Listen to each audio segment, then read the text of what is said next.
મૂળ વાત એ છે, હજી મોટા ભાગના લોકોને ખ્યાલ નથી કે બગદાણા આશ્રમ છે ને એની ઉપર ખૂબ મોટા પાયે કંઈક અંદરખાને રંધાઈ રહ્યું છે.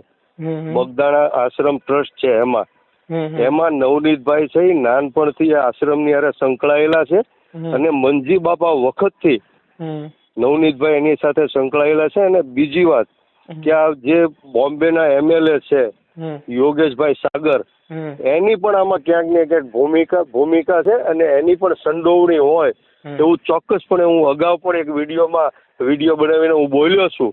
અને ખાસ કરીને આજે પણ હું કહેવા માંગુ છું, પોલીસ અધિકારીઓને કહેવા માંગુ છું, પ્રશાસનને કહેવા માંગુ છું કે આ જે યોગેશભાઈ સાગર છે એની પણ તપાસ કરવામાં આવે, એના પણ કોલ ડિટેલ અને કોલ રેકોર્ડિંગ તપાસવામાં આવે, ચેક કરવામાં આવે, જેથી કરીને આ ઘટનાની પાછળ આશ્રમના ટ્રસ્ટીઓનો તો હાથ નથી ને.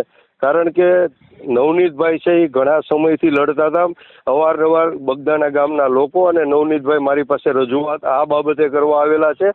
અને આના પહેલા આ ઝાલા સાહેબ હોય કે ડાંગર સાહેબ હોય એની સાથે મેં ચર્ચા પણ કરેલી કે તમે આ ગરીબ માણસો જે પોતાના પરિવારનું ગુજરાન ચલાવવા માટે પેટ રળવા માટે એ લોકો જે ધંધો કરે છે નાનો મોટો, ચૂંદડી વેચે, પ્રસાદી વેચે, ચા પાણીના સ્ટોલ હોય, આવા લોકોને તમે પરેશાન ન કરો, એને હેરાન ન કરો. એને વર્ષોથી ધંધો કરે છે. અને આ જ ગામના જ્યારે બજરંગદાસ બાપા પોતે અહીંયા શરૂઆત કરી ત્યારના આ લોકો સેવા કરે છે. એટલે મૂળ વાત તો એ છે ધાર્મિકભાઈ કે આખા ભાવનગર જિલ્લામાંથી કોળી સમાજના લોકો આ આશ્રમની અંદર સેવા કરે છે, નિસ્વાર્થ ભાવે સેવા કરે છે.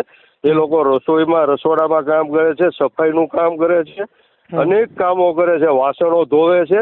તો આવા સેવાભાવી લોકોની હારે આવો અન્યાય ને અત્યાચાર ક્યારેય સાક્ષી ન લેવાય. ને આમાં જે નવનીતભાઈ બાલદિયા છે તેના પર 3 FIR સામે આવી છે, માટીને લઈને અલગ અલગ ને એમણે પણ કોઈને લાકડીના ઘા માર્યા હતા.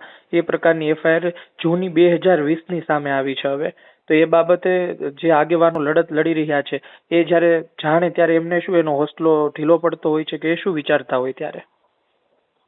નવનીતભાઈ બાલદિયા હોય, રાજુભાઈ સોલંકી હોય, બ્રિજરાજ સોલંકી હોય, કોઈ પણ હોય, એ લોકો કાયદાનું ઉલ્લંઘન કરે, કાયદો હાથમાં લેવાની વાત કરે, એની ઉપર કોઈ પણ અસામાજિક પ્રવૃત્તિ કરે તો તમામ લોકો ઉપર, આ ભારત દેશના નાગરિકો ઉપર બંધારણ પ્રમાણે, સંવિધાન પ્રમાણે, કાયદાને વ્યવસ્થા પ્રમાણે એના ઉપર પણ કાર્યવાહી થવી જોઈએ. એમાં હું બિલકુલ નવનીતભાઈની ફેવર નથી કરતો.